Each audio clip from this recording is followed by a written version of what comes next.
자, 오늘은 FD 산업기사 제1강 섬유에 대해서 알아보도록 하겠습니다. 자, 우리가 우선은 섬유라고 부를 수 있는 그 조건에 대해서 알아볼 텐데요. 그 조건은 이제 섬유의 형태로부터 한번 시작해 보겠습니다.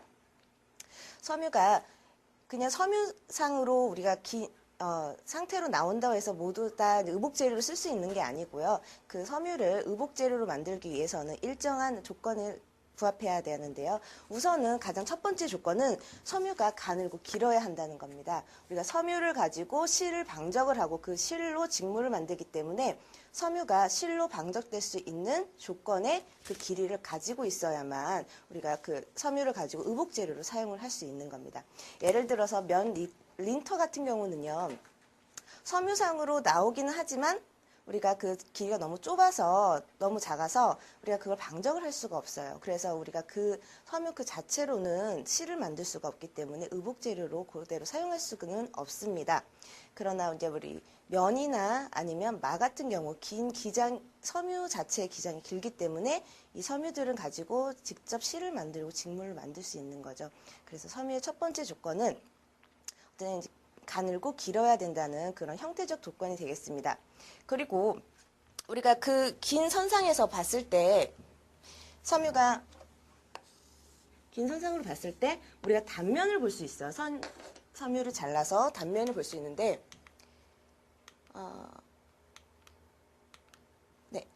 섬유를 잘라서 단면을 본 경우 섬유가 각각이 갖고 있는 단면은 다 모양이 다릅니다. 그래서 이 단면에 이 모양이 다르다고 어떤 특성이 나오기는 하겠지만 여러분이 보시면 이 독특한 형태를 가지고 이 형태들이 섬유의 어떤 기계적 성질이나 물리적 성질 이런 것들을 결정을 하기 때문에 대표적인 섬유의 어떤 단면들에 대해서는 알아두시는 게 중요합니다. 특히 견 같은 경우 이 삼각 단면은 빛을 반사함으로써 견의 우아한 광택을 낼 수 있기 때문에 여러분께서 견의 우아한 광택의 비밀은 이 삼각 단면에 있다는 것을 꼭 기억해 두시기 바랍니다. 그래서 이 두 번째 조건은 섬유의 단면이 어떤 섬유의 그 성질에 대해서 어느 정도 영향을 미친다는 것. 그래서 여러분들 그것을 꼭 숙지하시고 기억해 주시기 바랍니다. 세 번째는 우리 책에는 건축이라고 나와 있습니다. 건축이란 무엇이냐면 건축이라는 것은 섬유가 그냥 일직선상으로 있는 게 아니고 길이 방향으로 이게 꼬임이 나와 있는 경우를 건축이라고 합니다. 대표적인 섬유로는 천연섬유에서 양모섬유가 있겠고요. 이 건축이 있는 경우는 우리가 섬유를 몇 가닥을 엮어서 실을 만드는데 섬유가 일직선상으로 있으면 실을 방적하게 하면 매우 어렵겠죠. 근데 실이 건축이 있어서 이 꼬임이 있게 되면 섬유를 꼬아서 실을 만들기가 훨씬 더 쉽습니다. 그래서 우리가 그럴 때는 건축이 있으면 방적성이 좋다고 이렇게 표현을 합니다. 방적성이 좋은 섬유를 사용을 해서 옷감을 만들게 되면요. 이 섬유가 꼬아진 사이사이에 정지된 공기층이 형성이 되기 때문에 흡수성도 좋아지고요. 여기 보시면 통기성이나 수습성도 좋아지게 됩니다. 그래서 섬유의 건축에 대해서도 많이 알아두시기 바랍니다. 일반적으로 합성섬유는 건축이 없습니다. 우리가 물리적으로 빼내는 거기 때문에 직선상으로 밖에 나올 수가 없어요. 그러나 우리가 건축이 있을 경우 이러한 투습성이나 통기성 같은 장점을 얻을 수 있기 때문에 인공적으로 건축을 주기도 합니다. 그래서 섬유의 건축이라는 특성에 대해서도 알아두시고 우리가 그 다음으로는 섬유의 내부로 한번 넘어가 봅시다. 지금까지는 섬유의 어떤 형태적인 특성에 대해서 얘기를 했다면 이제는 섬유의 내부 구조에 대해서 얘기를 할 텐데요. 섬유가 우리가 보기에는 그냥 선상으로만 나와 있지만 이 안은 우수한 고분자로 이제 가득 차 있는데 그 고분자의 배향이 어떻게 되어 있냐, 결정 영역이 어떻게 되어 있냐에 따라서 섬유의 어떤 그 특성이 결정이 되기도 합니다. 섬유 그 교과서를 보시면요. 섬유를 이루는 분자들이 이렇게 많이 있는 경우를 결정이라고 합니다. 그 결정된 영역이 규칙적으로 그 선상으로 잘 배열이 되어 있는 것을 배향이라고 합니다. 그래서 만약에 이 섬유가 결정 영역과 배양이 잘 좋다고 뛰어나다고 그러면 일반적으로 강도, 어떤 신도, 물리적인 신도는 아니고 강도, 이런 물리적인 성질이 증가를 하는데요. 비결정 영역이 많고 배양이 잘 되어 있지 않으면 그런 강도는 떨어지는 대신 비결정 영역이 적기 때문에 어떤 다른 물질들이 투과할 수 있는 그런 이제 허용치가 높겠죠. 그렇게 되면 흡습성이나 신도나 이동 자유도가 높아지기 때문에 그런 흡습성이나 아니면 통기성이나 이런 부분들이 많이 좋아지게 됩니다. 그래서 각각이 꼭 결정 영역이 좋다고 배양성이 좋다고 좋은 게 아니라 각각의 섬유가 갖고 있는 특성과 장단점에 대해서 여러분께서 알아두시기 바랍니다. 그러면 우선 우리가 이제 섬유 성질의 그 어떤 기계적 성질에 대해서 한번 알아봅시다. 우선은 섬유를 얘기를 할 때 우리가 항상 강도와 신도에 대해서 얘기를 하는데요. 강도란 무엇이냐면요. 섬유가 직선상으로 있잖아요. 직선상에서 양 끝을 잡고 늘렸어요. 늘렸을 때 어느 정도의 힘이 가해지면 섬유가 끊어지게 되어 있습니다. 그 끊어질 때 가해졌던 그 힘을 강도라고 합니다. 그래서 그거를 강도라고 그러고요. 섬유가 그냥 딱 당겼더니 끊어지는 게 아니고 어느 정도 섬유도 힘이 있기 때문에 늘어나게 돼 있어요. 그 늘어나는 것을 원래 길이에 비교를 해가지고 늘어난 비율에 대해서 우리가 그걸 신도라고 합니다. 그래서 섬유의 강신도라고 그러면 섬유의 어떤 대표적인 물리적 특성에 대해서 얘기를 하는 거기 때문에 여러분께서 강도와 신도의 어떤 의미에 대해서는 반드시 알아두시기 바랍니다. 그 다음에 섬유의 비중에 대해서 간단히 설명해 드리겠습니다. 요새 트렌드는 우리가 가벼운 의복을 많이 입는 게 트렌드입니다. 그래서 섬유 자체는 고유의 비중을 가지고 있습니다. 무거운 섬유도 있고요. 가벼운 섬유도 있습니다. 근데 너무나 가볍다고 좋은 게 아니고 너무나 무겁다고 좋은 게 아닙니다. 너무나 가벼우면요. 섬유가 붕 뜨기 때문에 드레이프성이 떨어지고 무거우면 착용감이 힘들겠죠. 그러한 그 섬유의 고유한 비중 때문에 섬유를 감별하는 역할도 할 수 있습니다. 또 그리고 여러분이 이제 탄성이라는 걸 많이 들어보셨을 거예요. 탄성과 레질리언스에 대해서 많이 들어보셨을 텐데 탄성이라는 것은 섬유를 당겼어요. 섬유를 당겼을 때 섬유가 늘어났다가 되돌아오는 성질을 탄성이라고 그럽니다. 그래서 섬유를 이만큼 늘렸는데 제대로 돌아왔으면 탄성도가 높다고 표현을 하는 거고요. 레질리언스는 뭐냐면 섬유를 압착하고 굴곡시키고 어떤 외부에 힘을 주었을 때 이게 다시 펴지고 원상태로 돌아오는 것을 레질리언스라고 합니다. 그래서 일반적으로 탄성과 레질리언스가 좋으면 형태 안정성이 좋고요. 구김 회복률이 좋습니다.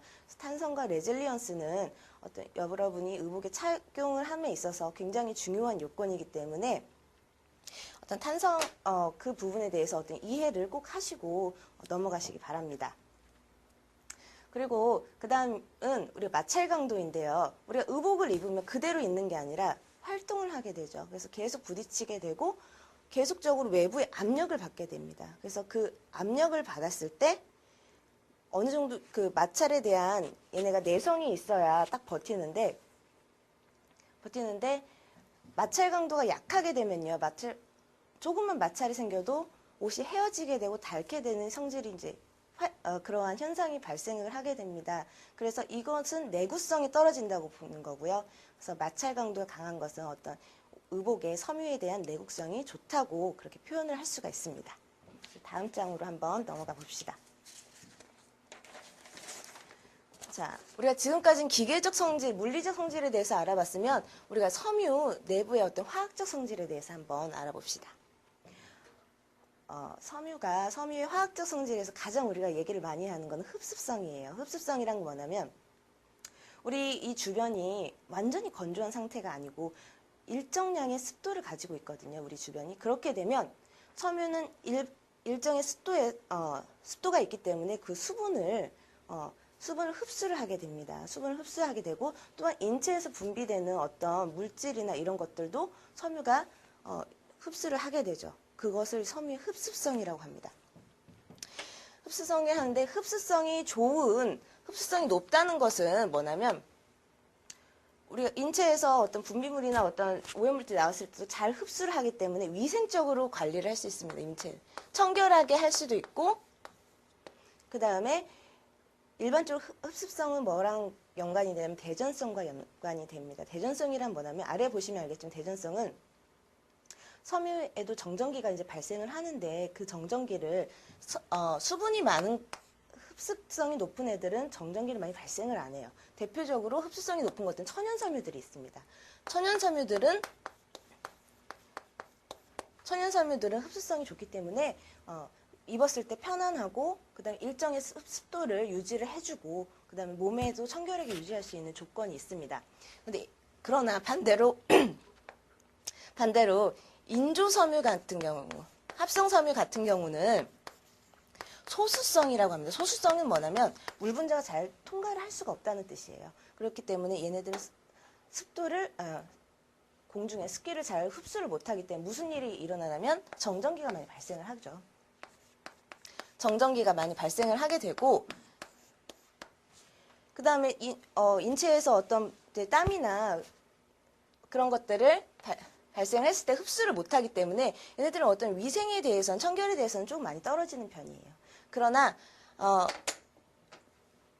물을 많이 잘 흡수를 안 하기 때문에 빨리 세탁할 때는 빨리 마르기 그러한 장점이 있습니다.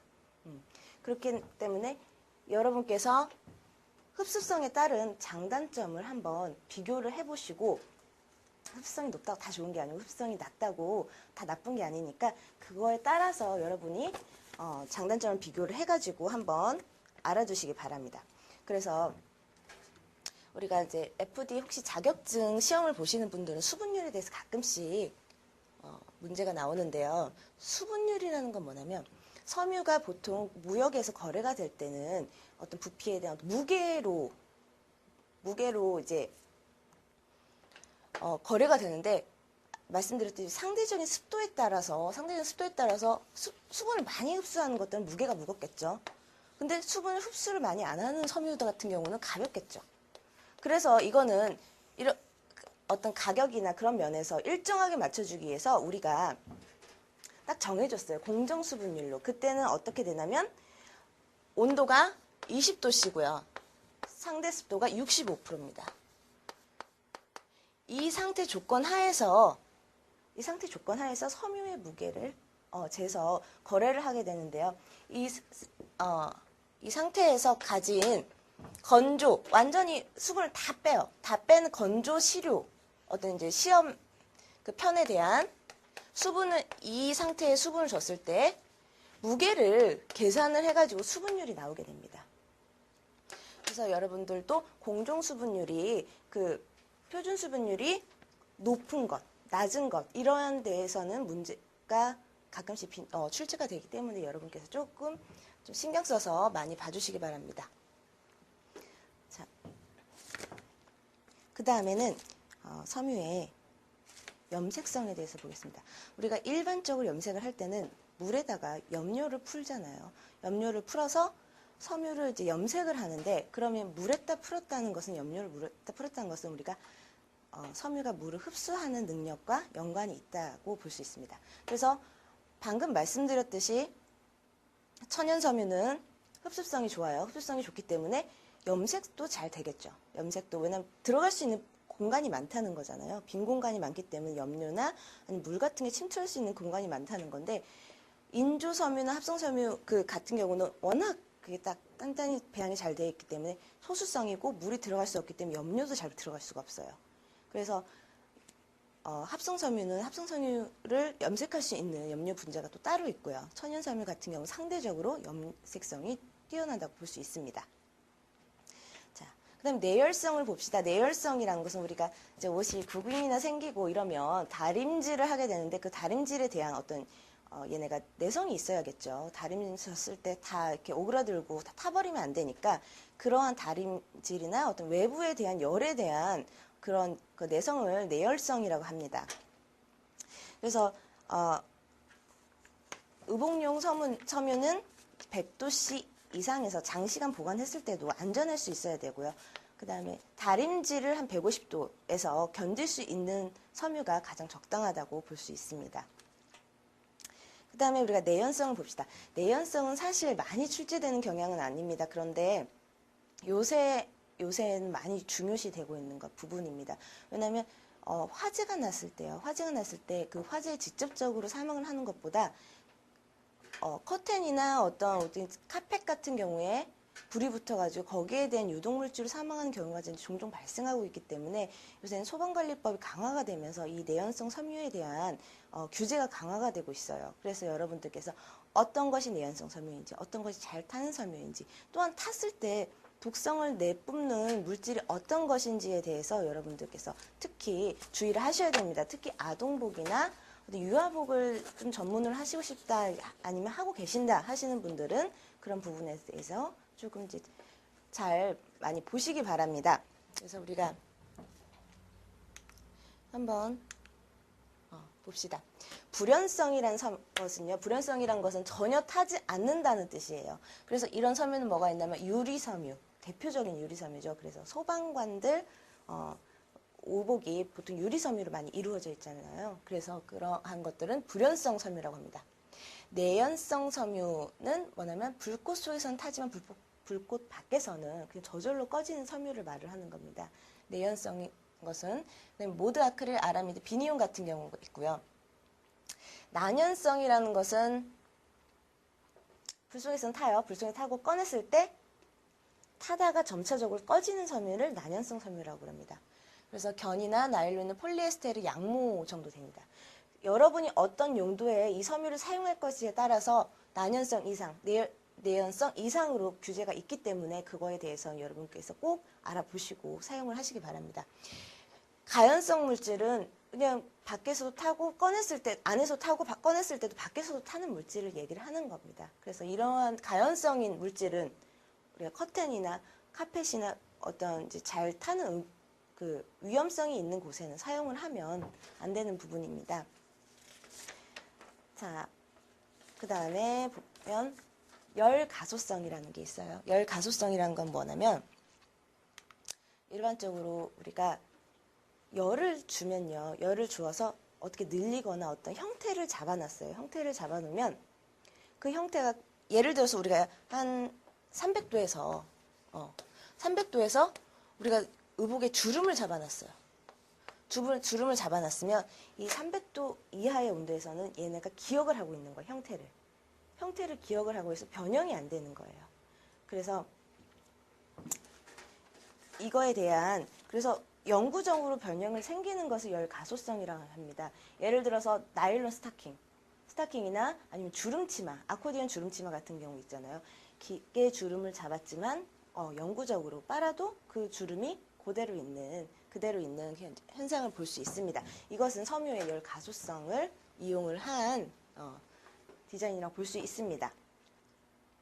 제가 대전성 같은 경우는 아까 방금 말씀드렸어요. 그래서 흡수성 얘기하면서 드렸는데 대전성은 흡수성과 연관이 되어 있기 때문에 흡수성이 높은 섬유는 그러니까 정전기를 발생하는 경우가 많이 적습니다. 근데 소수성인 합성섬유들은 표면에 정전기를 잘 축적을 하고 있다가